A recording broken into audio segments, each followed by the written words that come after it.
Very warm welcome to you all to this edition of The Inside. I am Babla Jonathan. Today we are analyzing some issues around the forthcoming presidential elections. The bishops of Cameroon have been calling on the president of the republic to step aside, not to stand for re-election, while members of the ruling party have been calling on the president of the republic to stand for re-election, claiming that it is his right as guaranteed by Article 6 sub 2 of the Constitution of the Republic and Article 27 sub 3 of the Internal Rules and Regulations of the Cameroon People's Democratic Movement, the CPDM political party.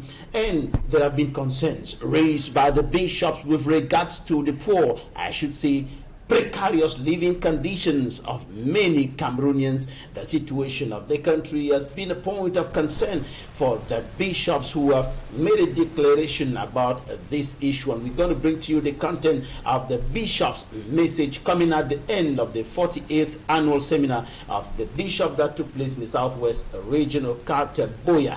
Meet our guests in some few seconds.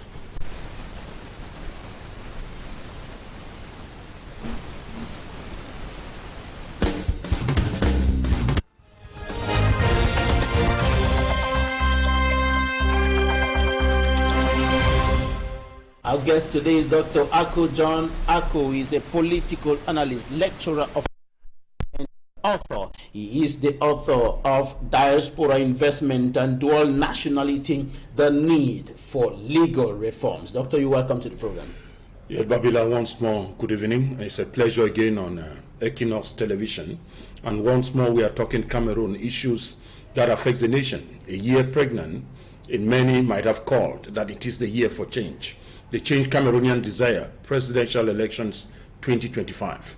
What is the outcome and what are Cameroonians waiting to listen? On the 31st of December 2024, many Cameroonians were thinking that President Paul Biya, now 92, could give a word of resignation and informing Cameroonians that he will not stand. But the complexity comes with his supporters, agents of propaganda and enemies to the nation, thinking that the president should still run for elections.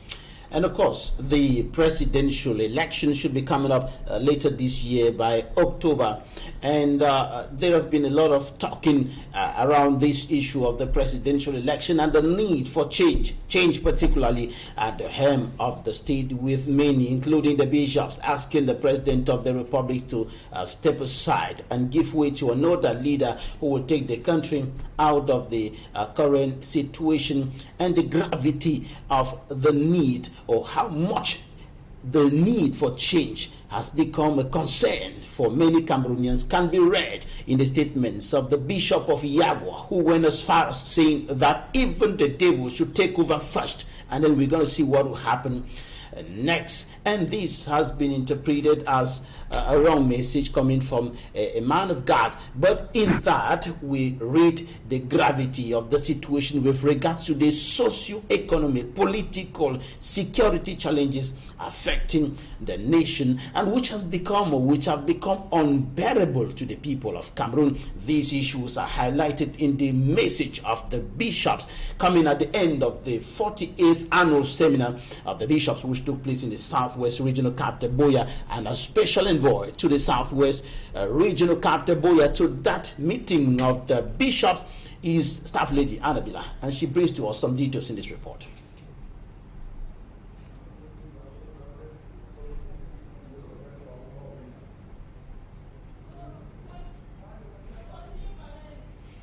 Staff Lady Annabella brings to us some details about what the bishops of Cameroon have said. Earlier, we had declarations from individual bishops, the Bishop of Yagua, the Bishop of Ngaoundéré, the Archbishop of Douala, concerning the socio-economic situation of the country, which is, as of now, very precarious, very poor, with many Cameroonians unable to put food on their tables, and the bishops saying that there is need for change at the helm of the state, highlighting poor governance, bad governance, corruption, embezzlement of public funds, mismanagement, and other areas plunging the nation into a very precarious and disturbing situation. And now the bishops are speaking as one man, as the National Episcopal Conference of Cameroon, and they have highlighted these issues, notably pointing to the fact that they cannot be indifferent to the sufferings of Cameroonians, responding to those who have been saying that the bishops should not talk about political issues, should not talk about happenings in the country, but should simply concentrate on preaching the gospel of Jesus Christ. But now they are saying that it is their role, it is part of their mission, their threefold mission, to talk about the issues happening in the country, the political issues, the social issues, the economic issues, in view of pressing for a change so that the living conditions of the people can be improved. This is highlighted in the final message of the bishops at the end of the 48th annual seminar of the bishops, of course, which took place in the southwest regional capital, Boyana, especially in Voyana. Bila brings to us greater details in this report.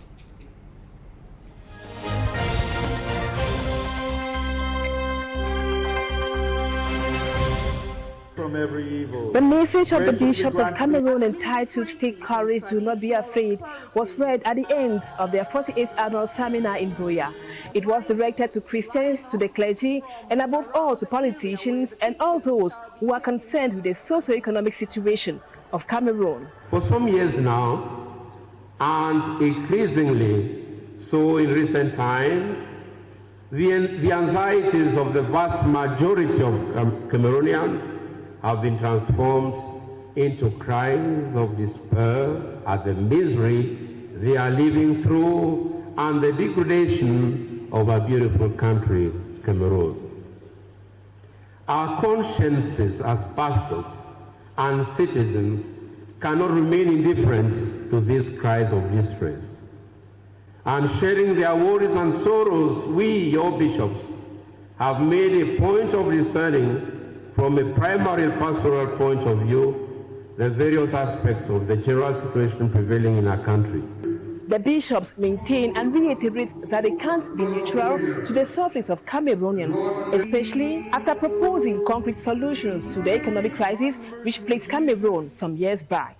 It is even more interesting to recall what we said about the particular situation of Cameroon. I quote, we must not ignore this hour of crisis, misery, hunger, destitution, unemployment, and in some rural areas, real despair, weighing heavily on the destiny not only of the people in general, but especially on the poorest of the poorest, the weakest, the most destitute. The huge taxes Cameroonians are subjected to as well preoccupy the bishops of Cameroon in Buea. One of the causes of Cameroon's anguish is undoubtedly the tax burden, which increases year in, year out, to the detriment of the most vulnerable populations.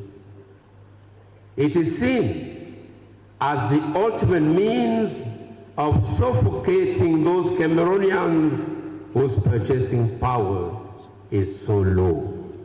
According to the bishops, there can be no peace without justice, also with the leaders working without their consciences. 35 years after the alarm bells rang concerning the economic crisis, and 65 years after our country gained independence, it must be said that we are still living in economic and social stagnation with an uncertain future. The bishops of Cameroon have just ended their one-week annual seminar here in the Diocese of Buea. The prelates have expressed serious concerns over the sufferings and also destitution of the Cameroonian population. The prelates spoke on the Anglophone crisis. They asked the pertinent question, why has there been bloodshed in the northwest and the southwest regions of Cameroon for over 7 years now? Is it that some bigwigs are feeling fat from the war in the northwest and southwest? That was a big question, and the answer is still in the air. The degrading socio-economic situation of the country has been of great preoccupation also to the bishops of Cameroon. They say 25 years ago, they decried severe economic crisis in Cameroon. 25 years later, the country is only going down the drain. That is according to the bishops of Cameroon. Reporting live from the Diocese of Broya at the end of the annual seminar of bishops, I am Annabila Leke.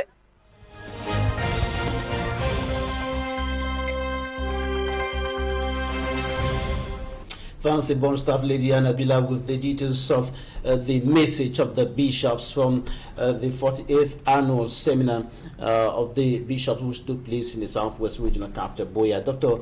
Ako Charles Ako, Dr. Ako John Ako, what is your take on these issues being raised by the bishops? Yeah, when you look at the bishops, they are somewhere within the ecclesiastic meaning, or St. Thomas Aquinas called them representative of God on earth, which means that they have a message for the people. They have a duty to protect the people. They have a duty or a mandate to salvage or improve the lives of their Christians. When you look at it, you feel like the bishops of Cameroon, for once, are unanimous that the state of Cameroon is not doing better for their Christians. And if that is the case, it is a duty for them to come out unanimously, like you are saying, to tell the state that enough is enough. Nobody ever noticed that the bishops are equally aware of the precarious conditions of the tax system in Cameroon, and that year in, year out, things haven't changed. Which means somewhere there is a need to protect the interests of the Christians. And if the Christians are not healthy, then the church is equally not healthy. And the mandate now is to talk to the authorities that be, like they have just done, and telling them straight on their faces to remember they are encouraging a message from God, and they are telling the government that enough of all this. It is time for us to seek change, that change which is going to come in 2025. And they are saying, like the words of the Bishop of Yagua, is telling that it's better a devil to take power in Cameroon than the present governance. So which means that the situation is so sad that even bishops know that it is better to bring in a new devil than try to convert him, so that Cameroonians can start a new life and have a new thought of their government. And they believe very strongly that the new devil that is going to come is seemingly going to be better than the angel we are having now. So it is a bit sad that when we even took such statements, a lot of members of government instead went on the offensive. And it is even reported that some government officials even paid some TV or newspapers to report negatively. We saw newspapers headlines like a persistent refusal of the head of state to offer new prados to bishop is what had caused them to go against him. So it becomes so sad that a nation like ours will fail to see the reality, then look at crimes or fake stories from other corners. That sounds quite amusing. I should even say ridiculous, looking at the gravity of the issues raised by the bishops. Exactly. This is not just the first time. The Cameroon government and its actors or actresses always have a way of dodging from real issues. Remember, in 2016, when we called the Anglophone crisis, we were talking of teachers, lawyers, strike. And by the time we know it, it was changed into a secessionist movement, which I used to say the government changed the agenda to paint those people black, condemn them. But where are we today? It is 8 years gone. Meaning we shy away from the situation and make public opinion to believe that it doesn't exist. In 2008, Cameroonians came out on a high cost of living, the persistent increase in the prices of basic commodity, but it was shocking that the head of state came out in a speech to address the situation, called everybody les apprentis sorciers, that those who could not win through the ballots are the one manipulating. When in Cameroon shall the government believe that it is the mandate of the people to cry out and tell them that what you are doing is not right, and that the situation we have been submitted to is not right? I said sometime here, when you look at in 1982 up to 1990, when some of us went to schools were not free.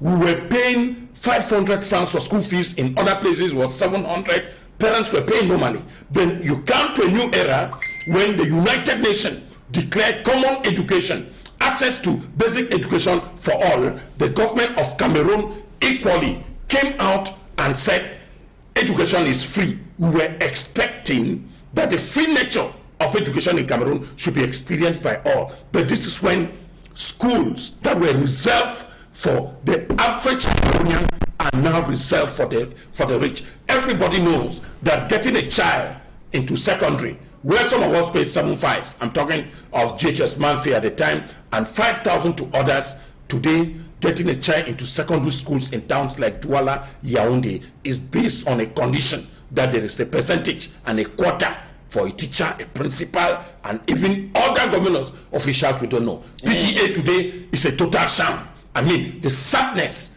is that schools where PTA are being paid, we don't even know how they go, how they are used, who use it. You find the roofs of the same school where PTA is paid, shattered, benches don't exist, grass on roofs of such schools. And the other day, Dr. John Ako, you were talking about a basic commodity that seems to be illustrating the gravity of the situation. Yes, yes. Even better, we're talking about Gary. We're talking of Gary. I asked a question just like I did yesterday in my expose.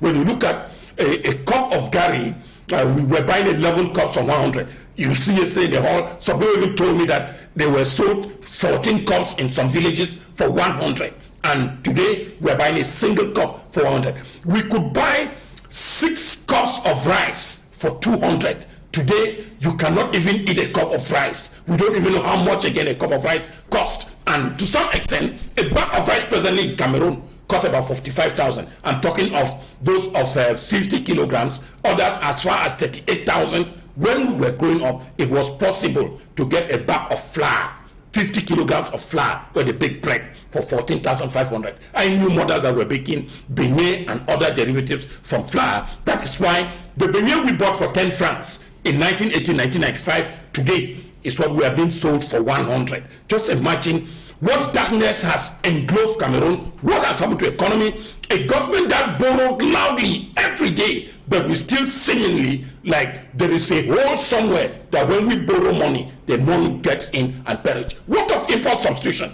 In the past, Cameroonians learned to eat their local dishes and we never had a problem. Today we import rice. Even when we have agreeable land for farming of rice, it is not still acceptable that a country that has potential for producing rice, government does not even think that there is a need to substitute this importation of rice by cultivating or encouraging farming of rice internally. What do you think are the enabling factors of the situation that we have today when we look at the bishops talking about poor governance, talking about corruption, talking about embezzlement of public funds?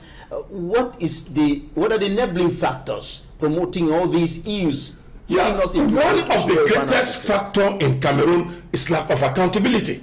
No public office has the duty, as the Constitution states. We have Article 66 of the Constitution on the Declaration of Assets, where you still find in the government that the richest Cameroonians are government officials. It simply and directly tells you that there is high-level stealing in Cameroon. You can get the head of state telling you about the COVID gate and the CAN gate in 2018. But today, it's like nothing had happened. We learned documents that fluttered on social network. A bag of cement was 16,500, and a trail or a camion of sand is sold at 700,000 francs for Networks Olimbe Japoma Stadium. The head of state said heads will roll. If he even made that on the 31st of December, and nothing has happened. He came again on the 31st. 2024 and said that he was going to take proper action and that the proper running of the state. That is the same statement that he made in 2018 that is still repeated in 2024, telling Cameroonians that we are nothing and we don't even know anything. So he used all statements, bringing them even when no action was taken on the former statement. People who are involved, like the National Agency for Financial Investigation, and CONAC, have equally said they have finished their work on those domains. Supreme State audit, that the documents are now left for the head of state to make a decision, because he is the head and supreme magistracy of the state. So when it comes to such cases, they wait for a decision from the Prime Minister, from the President of the Republic. It is sad that we have had a small problem here presently about Food and the Sport Ministry. How they manage it for more than a year or two, the head of state is like he's not a member of this nation. We are waiting insults from one corner to another, giving us the impression. In fact, it was sad at SNH that a board meeting was called and the director of that agency said there will be no board meeting and that nothing will happen. We are still looking to still really explain to us. And the Glencore multi-billion yes, which is still there. The UK court and many other petitions are asking the Cameroon government to put forward the names of those who are involved in what they call pro-development, meaning Glencore accepted that more than $7 billion was given to some government officials in order to have contracts in Cameroon. We are still waiting, nothing is happening, and you are telling Cameroonians that you are fighting corruption. Now, we have energy to look at somebody like Alice Com, who is an NGO, even trying to succeed from her own personal ground. We are trying to judge the source of her finances. They bought share of the network of human rights defenders in Central Africa. So it is sad that we take little things and make them big. What kind of government do we have? That when it comes to them, they accuse Cameroonians as criminals or distorted individuals, but what concerns other citizens, they look at it as what is grievous. And this is exactly why the bishops and many Cameroonians have been saying that there is a dire need for change at the helm of the state. We're going to talk about that in a short while. Time for us to go to the newsstands, and we're looking at what the newspapers reported this week, the press review.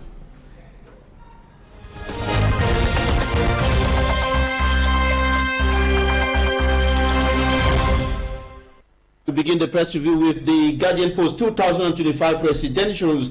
Biya's subtle declaration to seek re-election sparks anxiety. This is about the statement made by the President of the Republic on the 31st of December 2024 in his end-of-year address to the nation, when he said that he remains determined to continue serving the nation, pointing to a possible candidacy, his possible candidacy in the 2025 presidential election, raising anxiety within the ranks of the bishops.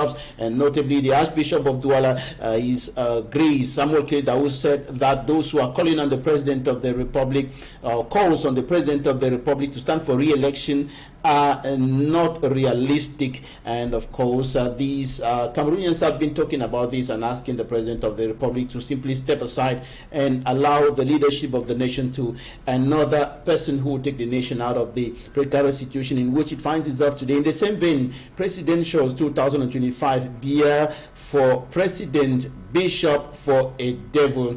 The Bishop of Yagwa said that enough is enough. The situation is unbearable. Even the devil should take over first, and then we're going to see what will happen next, making reference to the precarious situation of the country, attributing it to poor governance, corruption, embezzlement of public funds, mismanagement of public funds, asking the President of the Republic to give way. And now let's continue with another newspaper, Cameroon Insider.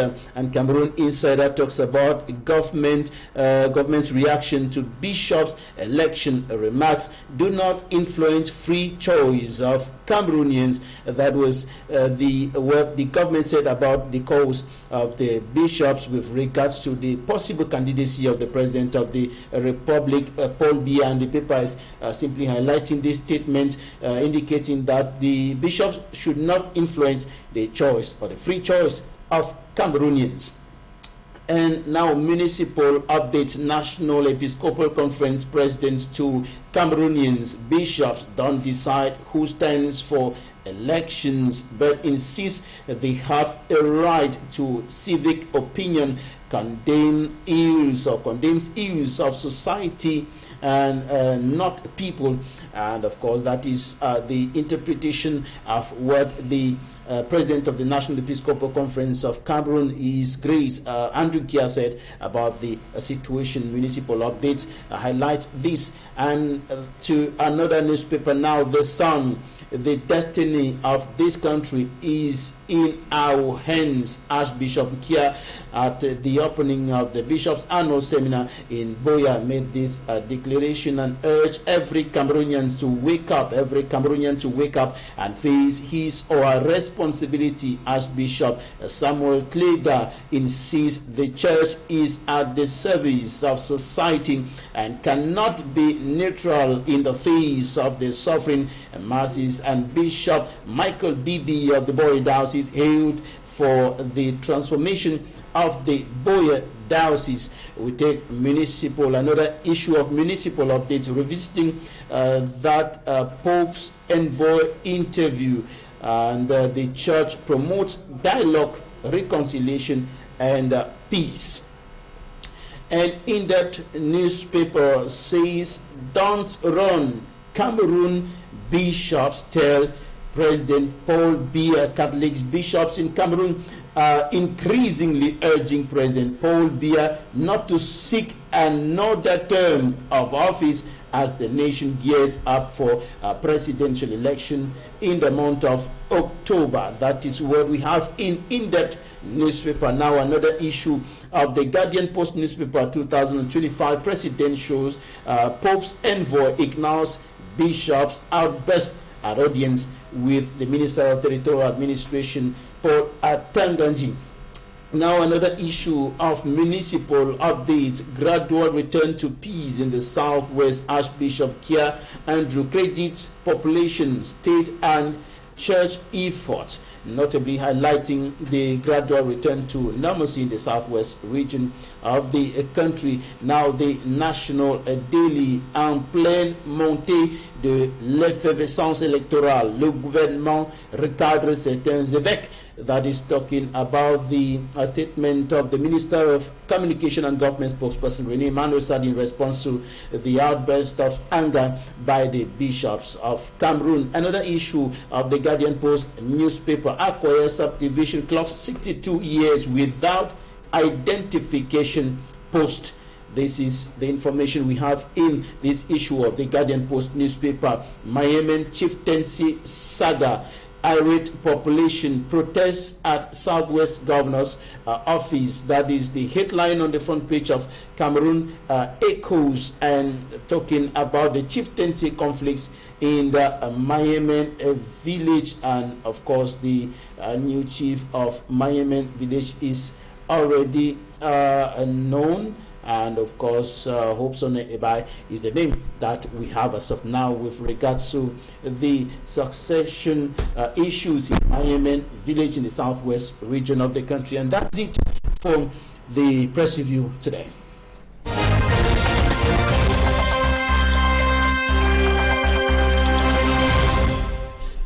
Dr. Ako John Ako, what's your take on this issue of change? Must the President of the Republic give way for us to have change in this country?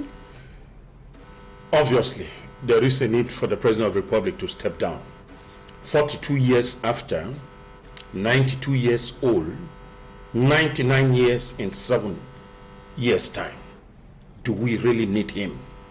What is he supposed to do that he hasn't done it? What was he planning to do that he haven't executed for 42 years? When you look at it, you will understand that for this number of years, the head of state has nothing again to offer as a leader. The President of the Republic is alien. It is a natural phenomenon throughout the world that you were born, you grow as a baby, you get on as a young man, become a boy, get married, have children, one day you wither like flowers. And we should agree and accept that the position of responsibility of the head of state does not tie presently with his physical nature, and that he's no longer in touch with the realities of the nation. When you look at Cameroon today, you imagine like the country is ruling by the mercy of heaven. Because if Cameroon is governed, I'm telling you honestly, the nature of the roads, it is sad. The deaths or dirty streets in Cameroon is another situation. The precarious situation of unemployment, that education, many have even said, why then go to school? If you leave school and you become an Okada man, or after a bachelor's degree, you have to meet your parents back home. They are the ones again to struggle to see whether you should do one thing or the other. It simply means that we have lost the taste of time, that the government that the head of state called rigor and moralization has been on a negative, that the nation Cameroon 42 years after, is no longer that nation that was feared and respected by other nations. That Cameroon is simply, I say, a figure or a shadow of itself, and that will live by past records that have nothing to do with the present realities. This is Cameroon 2025. We are talking of the biometric system in election. We are talking of the electronic identification cards. And when you ask yourself, we are talking of a smart economy. When we talk of a smart economy, it's simply, I mean, billions being put in that domain, that when you enter the nation or the airport, police in Uruguay should be capable of knowing that you have entered. That you have a national identity card, that the police officer does not even require to look at your ID card. They should be capable of maybe just using your fingerprint to know that you are a Cameroonian or you are registered. And that with the same ID card, you go in for election, you are free to vote because you already know your age, and that electoral system moves by that nature. But what is computerized in Cameroon is that the equipments were prepared, typed, and produced by a computer and cannot do any other thing than just the production. So 42 years after, Cameroon agriculture is nowhere. We not produce, like I said, what others need, not what we need. Presently, government is encouraging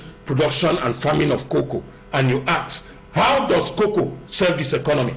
A product like cassava serves this economy more than rubber. But when you see we have no plantations of cassava, government is on everyday basis to produce what the Western nation need, what the Western industry need. And the problem there is that we are not transforming the cocoa and the rubber. That's what we are saying. It doesn't serve this economy. What of timber? We export timber in lots, which means somewhere the government takes a lot of money from multinational corporation to exploit forests. At the end of the day, we don't know where this money is going from. We have invited the Chinese to treat water, I mean drinkable water, in the cities of Douala and Yaoundé. The head of state mentioned that in this year's speech, ending year, and the same thing he mentions year in, year out, the situation of water is not better enough. When you look at the nature of our streets with the garbage around Douala, you feel like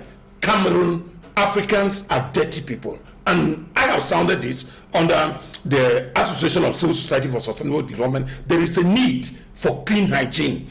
Cleanliness is next to godliness. So when you have dirty streets, indirectly, it depicts the character and the mind of the people of that nation. It means that the government is dirty, Cameroonians are dirty, the streets are dirty, and the whole country is dirty.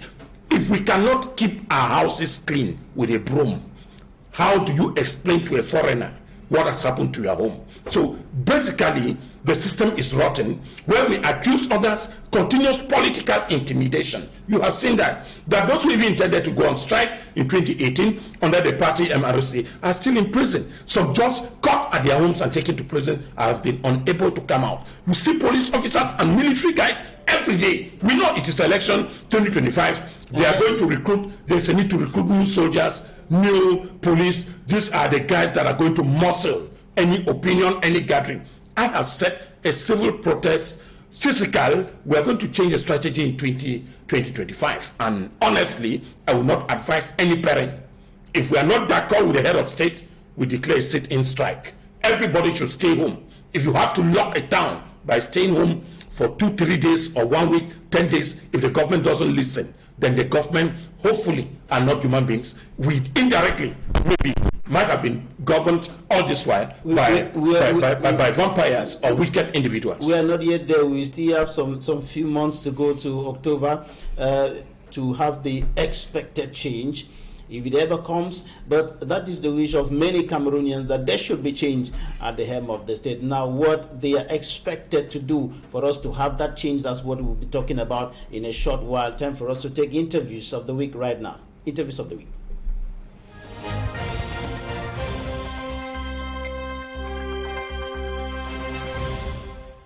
There is no way, and by whatever means possible, that the SDF will stand by to see this first republic, this regime that has been in power since 64 or 65 years today, continue this work of putting down this country, of letting down its citizens, of making sure that we become not second-class citizens, but a mockery to the rest of Africa. We will not let this happen. And we are calling for all and sundry to join us to make sure that we do everything possible in 2025, because the Constitution, if it's not changed before October, imposes a presidential election, and unfortunately only the presidential election can usher in this change. We're calling on all who can afford to go and register, to make sure that they have an electoral card, to change where they are registered. If they got registered in Bamenda and today, because of the war, they find themselves in Bafoussam, Yaoundé, Douala or elsewhere, let them change their seat of registration. Let them make sure that they are ready for October, and they should do this today to make sure that they are ready, so that we change this narrative and we take back our country, and so that power finally comes back to the people. The United Democratic Party, UDP, welcomes the message, the reactions of the Minister of Communication, government spokesman, His Excellency René Emmanuel Sati. We welcome it because it's in tune very good, in content very good. He was not emotional.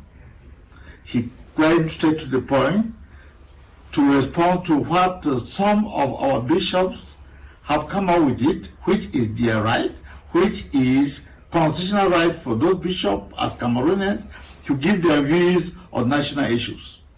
Again, the United Democratic Party, UDP, condemns vehemently the tone and the content of all what the Minister of the Determination have said all these days.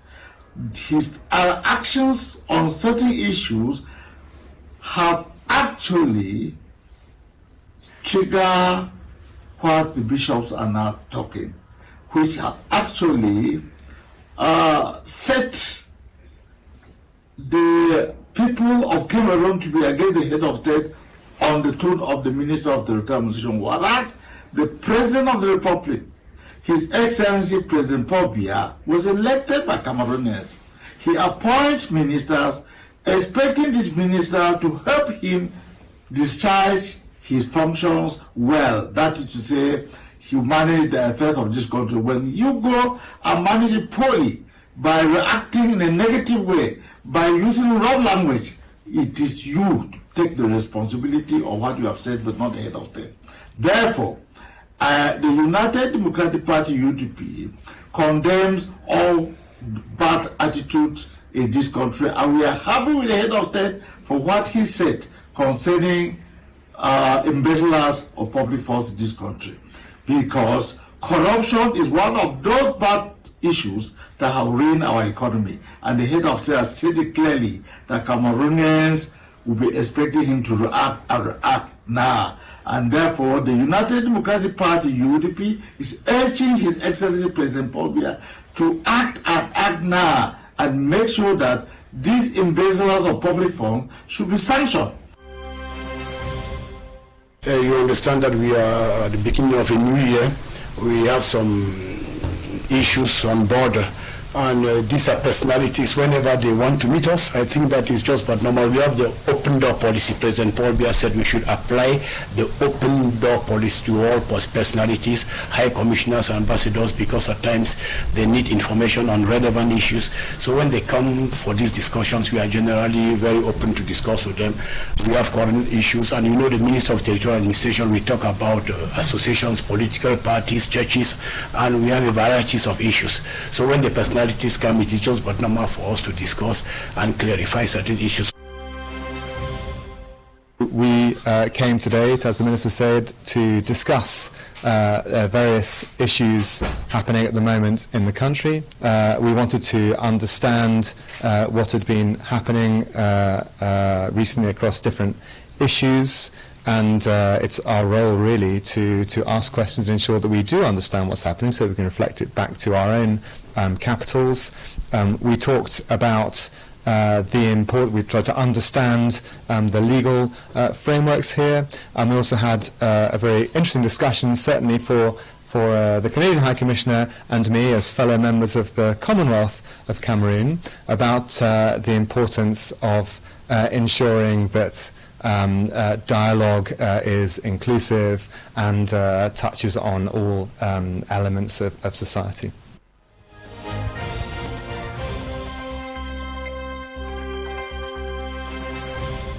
You welcome back. Those were interviews of the week. Dr. Ako Jonako, tell us more about the responsibility of Cameroonians in the change procedure. The national chairman of the Social Democratic Front insisted while speaking to the press recently here in Douala that the population are at the center of the change mechanism. They have to trigger the change. Now, how? Talking about their registration, voting, and of course, the aspect of securing the vote. Yeah, one of the things which I have coordinated in 2024 was voters registration. Successfully, we registered more than 2 million new voters, and the exercise is intended to continue for 2025. That Cameroonians, you can't complain of change and you don't participate in the electoral process. If you wish change, the first step for change is that you are registered in the voters register. Every Cameroonian age 21 has a mandate to register on the voters registration. The moment you don't register, then you are giving way that the person you don't wish to have will be the person to win for you. And so if you need change, let your vote count. And if our votes are supposed to count, that after we have registered on the election day, we need to secure our votes. Security of votes will mean having electoral observers in all the polling stations in Cameroon. Statistically, there are about 25,000 election centers and polling stations. At this extent, how many opposition parties are proud of having this or half of that number throughout the country? So you see that there's a need for synergy among opposition parties so that they can coordinate efforts. Where you are, your list will be for me. Where you are not, my own list will be for you. We used to call this togetherness, that there is a need for this synergy between opposition. Why not, if there is even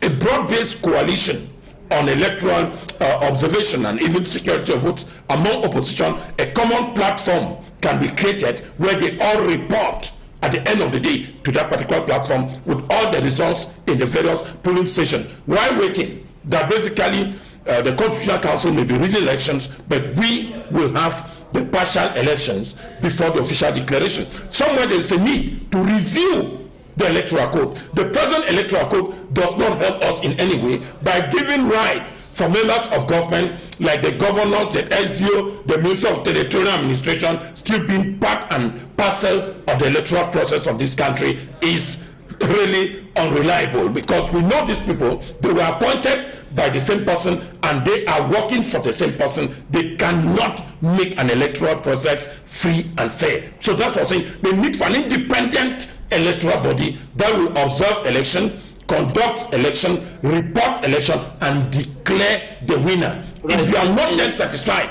can we take the process to the Constitutional Council to adjudicate? So somewhere, the electronic system of voting, which we see in other systems, that you can vote anywhere where you are. You saw in the chairman of the SDF statement that those who have been displaced by war, they don't have the possibility to vote. Why? Because the process of election in Cameroon is still physical. So meaning, if elections are going on, they simply have to indicate to the election organizing body to change their... Yes, if you change, and it happens that on the eve of election, you are found in Betua, meaning you will not still vote. So when we go to an electoral system, every Cameroonian whose name is on the voters list can vote anywhere at any time, because their name will appear in all the polling stations. Let's wrap up with what appears to be one of the solutions to the socio-economic problems, notably the economic problems affecting the nation. As of now, many Cameroonians who are in the diaspora in different parts of the world are unable to carry out major investments in the country, to create companies in the country, create jobs in the country for Cameroonians,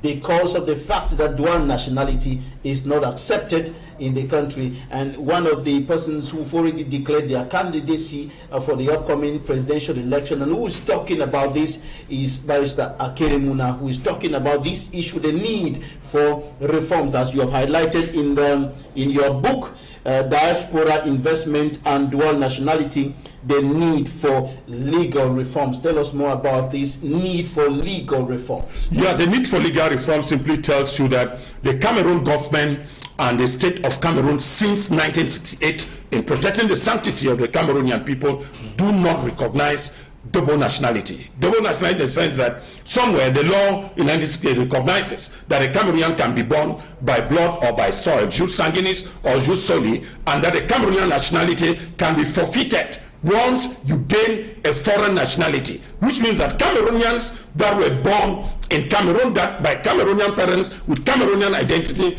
cease to be Cameroonians the moment they take a foreign nationality. And it is disturbing because this is not the present movement. Today, throughout the world, borders are being dissolved. Even at the level of the African Union, there is free movement of Cameroonians within the CEMAC, the SADC, and what the Maghreb regions. And even in the European Union, within the Americas, you can imagine how many states in America, how freely they move. In Asia, it is the same target. So why do we jealously still want to hold on to this principle of dual nationality? But we discovered that this principle was meant to chase what the government call enemies to the nation, or those who are trying to fight their power from outside, those whom they think that they can bring substantial economic power from abroad to fight them internally. So if you are abroad and you have a foreign nationality, you cannot participate in elections in Cameroon. What happens with other positions? So it is very clear at this level that we are saying dual nationality should be accepted if we need to solve the economic situation of this country. Is going to encourage investment, because those who are not Cameroonians, the rights to protect properties, to gain property, control and maintain them are different from those who are Cameroonians, which means that since they were Cameroonian yesterday, why can't they continue being Cameroonian for life? So in this write-up, we are saying that once a Cameroonian, always a Cameroonian. The 1968 law should be revised. And the moment we revise it, I'm telling you, there are a lot of Cameroonians in specialized centers abroad. We have them at NASA, we have them at FBI, the European Union, African Development Bank, we have them at IMF, who can come in with a lot of expatriate. Those in academic science, technology, agriculture, there is a need to create a buffer zone within Cameroon so that investment opportunities and employment can be resolved. Diaspora investment need to be protected. The diasporas need to be protected. The fight we're having today throughout the world, they are what we call wars of diaspora investment protection. The Chinese, Russian, and American wars are commercial wars, which are based more on what their diasporas are doing in other nations. All right. In-depth analysis of the situation in this book, Diaspora Investment and Dual Nationality, the need for legal reforms. It is generally said that Cameroonians and Africans in general don't read, but we have to change the narratives as far as that is concerned, because reading is of capital importance to human existence, progress and growth in every perspective. So I urge you to go get a copy of this book, Diaspora Investment and Dual Nationality, the need for legal reforms, and you get to know pretty much about what this whole issue is about and the need for the law in Cameroon to be changed as far as dual nationality is concerned, with regards to the benefits, the economic benefits that are attached to the fact that Cameroonians should be allowed, those who are in any part of the world, to come back home and invest, to bring the money they have gathered out there back home and invest for the benefit of the country and its people. Thank you very much, Dr. John Aku, for coming. The pleasure is mine, always and anytime on Equinoxe television, talking about Cameroon and improving the life and the system, what not the governance in the country. Thanks, ladies and gentlemen, for staying with us. That's it for today's edition of The Insight. Thank you so much for your kind attention. You can follow us on the social media handles on Facebook and YouTube. You can also follow the rebroadcast of the program on Friday at 5 p.m. Thank you so much for staying with us. God bless Cameroon.